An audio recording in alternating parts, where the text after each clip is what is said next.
दोस्तों, welcome to railway talkies. मैं हूं अर्नब, एसएससीएट इंडियन रेलवेज। और दोस्तों, आज मैं आपके साथ डिस्कस मेनली करने आया हूं जो कि आपका आरआरबी जेई का CBT 1 जो कि ऑलरेडी शेड्यूल्ड है और 2 से 3 दिन में आपका एग्जाम स्टार्ट होने वाला है। तो यहाँ पे दोस्तों मेन आपका जो एक मैटर ऑफ कंसर्न रहता है, कन्फ्यूजन, एक पैनिक बना हुआ रहता है कि क्या सेफ अटेम्प्ट लेना चाहिए, कितना हमें कम से कम एक टारगेट सेट करके चलना चाहिए और किस तरह से हम टाइम को मैनेज करेंगे और कैसे हम अपना निगेटिव मार्किंग से बचेंगे, क्योंकि चारों ही चीज बहुत ही ज्यादा इंपॉर्टेंट है आपको सफल बनाने के लिए CBT 1 में और एक अच्छे स्कोर तक पहुंचने के लिए। क्योंकि जब तक आपका स्कोर एक अच्छा स्कोर नहीं आप यहाँ पे लाते हो तो आपका बहुत कम पोस्ट वहाँ CBT 2 में जाके आप एलिजिबल हो पाओगे। तो चलिए, कोई पैनिक और कंफ्यूजन की स्थिति अब नहीं रहनी चाहिए। आपने जो भी तैयारी किया अब तक, जो भी पढ़ा, जितने भी आपके मार्क्स आए मॉक में, इसको अब आप यहां से निकाल दीजिए। अब आपका फोकस मेन है कि आपने जो रिवाइज किया है, जो लास्ट टाइम में आपने देखा है, किसी भी न्यू डॉक्यूमेंट, किसी भी न्यू PDF को मोबाइल में खोल के पढ़ने की जरूरत नहीं है। ये चीज क्रैप है और आपके माइंड में बस कंफ्यूजन ही क्रिएट करेगी, लास्ट में कुछ हेल्प नहीं करती है। तो आपने जो पढ़ा है उसी को रिवाइज कर सकते हो, मगर कुछ नया अब मत पढ़िए और फुल कॉन्फिडेंट रहिए। आपका मॉक में अच्छा आया नंबर, खराब आया उसको भूल जाइए। ये अब एक नया आपका जंग है, इसको आपको जीतना है, ये आप समझ के चलिए। यहाँ पे दोस्तों मेन है आपका कि क्या सर कितना अटेम्प्ट करें और नेगेटिव मार्किंग से कैसे बचे। तो देखिए, आपका अटेम्प्ट जो है दोस्तों वो कम से कम 80 नंबर्स के लिए कम से कम आपको यहाँ पे निगेटिव को मद्देनजर रखते हुए आपको टारगेट करना ही करना चाहिए। उस हिसाब से आपको अटेम्प्ट अपना वहां पे देखना है। और अटेम्प्ट फुल कैसे करें, ये भी एक बहुत बड़ा क्वेश्चन मार्क है आरआरबी जेवी CBT 1 में, क्योंकि 100 क्वेश्चन के लिए आपको 90 मिनट्स यहाँ पे अलॉट होते हैं और कुछ ज्यादा टाइम नहीं है। यहाँ पे आपको बहुत ही फास्ट यहाँ पे आपको एक्सिक्यूट करना पड़ेगा अपने प्लान को, अपने सारे सेक्शंस को कंप्लीट करना पड़ेगा। बहुत सारे ऐसे बच्चे हैं जो कि सारे क्वेश्चंस पढ़ भी नहीं पाते हैं। सामने के कुछ अगर हार्ड क्वेश्चन मिल गए by luck, by chance, unfortunately आप उसमें स्टक हो जाते हो, उसमें दिमाग लगाने लगते हो, 15-20-30 मिनट वहां बिता देते हो, फिर under confident, panic, confidence lose करके आप आगे के क्वेश्चन पढ़ ही नहीं पाते हो और बाद में पता चलता है कि लास्ट के सारे क्वेश्चन इजी थे, अगर पढ़ लेता तो वो बन जाते। तो ऐसी गलती आप ना करें। ऐसी गलती मुझसे भी कई एग्जामों में हुई है दोस्तों, तो ऐसी गलती आप ना करें। और जहां तक आरआरबी जेई CBT 1 की बात है, इसके लिए जो मेरा एक्सपीरियंस बताता है वो मैं बता रहा हूं आपको कि आप सबसे पहले जनरल साइंस और GK, ये दोनों सेक्शन को पहले आप स्टार्ट करें। आप पहले मैथ्स रीजनिंग की तरफ नहीं जाइए, they are time taking, they have the potential to give you full marks but they are time taking. आप पहले ये आपका साइंस और GK, ये क्या है ना कि आपको 30 सेकंड लगेगा पर क्वेश्चन पढ़ने में। बनना होगा तो बनेगा, नहीं बनना होगा नहीं बनेगा, नो इफ नो बट।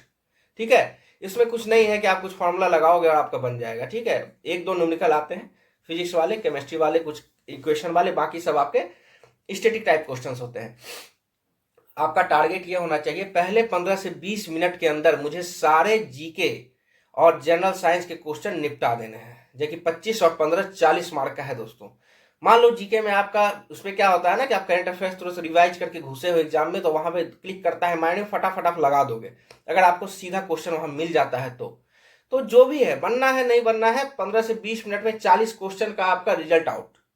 ठीक है, आपका जो नहीं बना है उसको मार्क रिव्यू करके छोड़ दो, लास्ट में टाइम बचेगा तो देख लेना।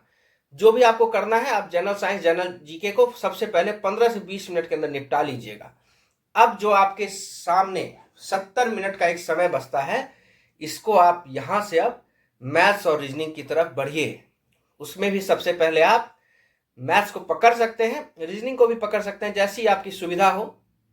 और एक चीज माइंड में रखिएगा, जैसा कि ALP वाले एग्जाम से रिव्यू आया है कि थोड़ा सा रीजनिंग को लेंदी किया गया है, तो मगर इसमें घबराने की बात नहीं है। बहुत सारे डरावने यूट्यूब पे वीडियो भी आ गए हैं कि रीजनिंग का हुआ ये वो। बैंकिंग वाली रीजनिंग नहीं आ रही है, ठीक है, बैंक वाली रीजनिंग नहीं आ रही है। रीजनिंग को थोड़ा सा घुमाया जा सकता है, हल्का फुल्का बढ़ा दिया होगा स्टेटमेंट को, मगर ऐसा नहीं है कि बैंक वाली रीजनिंग थोप दी गई आपके ऊपर। रीजनिंग का अभी भी लेवल मोर और लेस सेम है। आप आराम से जाओ और अपने तैयारी जो आपने किया लास्ट तक उसको कॉन्फिडेंटली आपको एग्जीक्यूट करना है, ये माइंड में आप बैठा के जाइए, ठीक है। कॉन्फिडेंस फुल रखिए दोस्तों।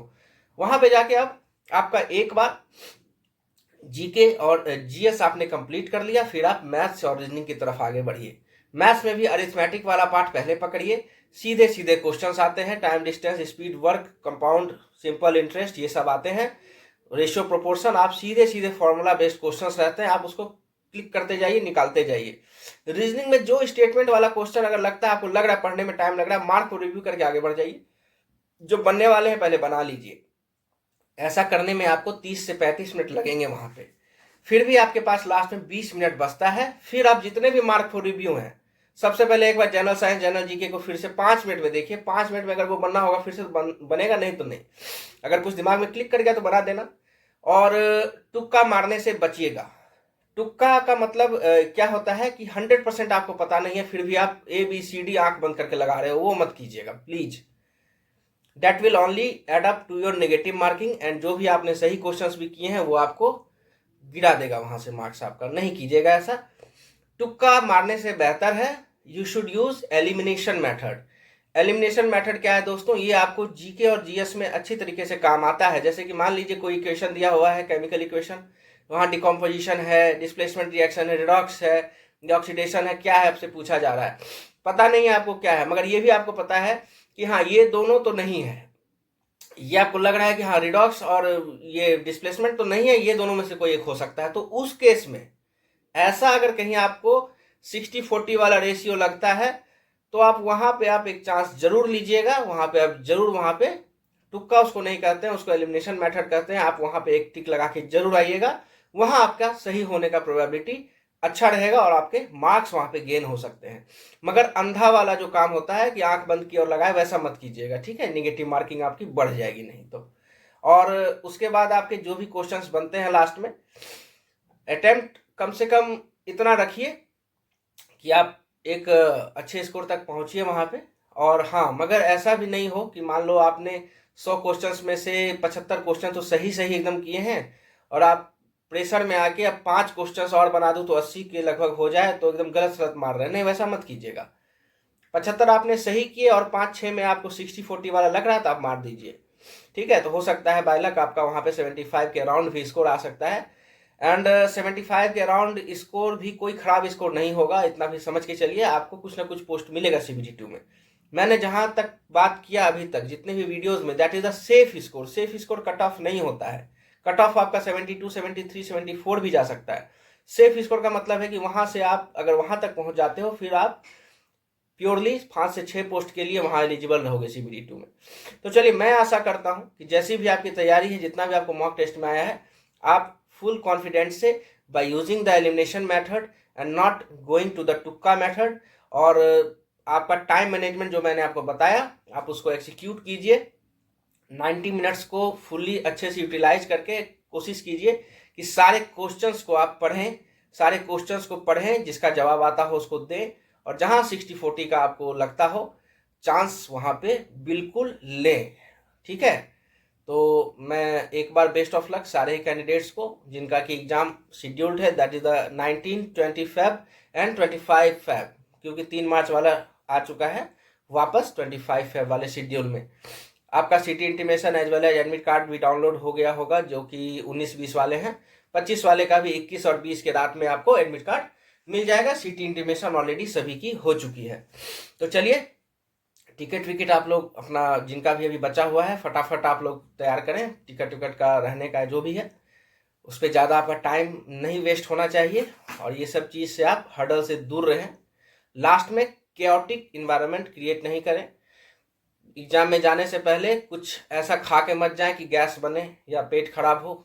एकदम light diet, healthy diet, fruit लेने की कोशिश करें, एनर्जेटिक, थोड़ा सा एनर्जी ड्रिंक, मतलब कि जूस ड्रिंक ले सकते हैं, एनर्जी वाला चीज़ खा के जाएं। आपका वहाँ पे वो ऑक्सीडाइज जल्दी होता है, आपके माइंड को एनर्जी सिग्नल अच्छे से मिलता है एग्जाम के दौरान। तो चलिए, गुड स्लीप भी लेना जरूरी है, अच्छे से सोएं। 2 से 3 दिन 4 दिन जो भी बचा हुआ है अच्छे से सोएं।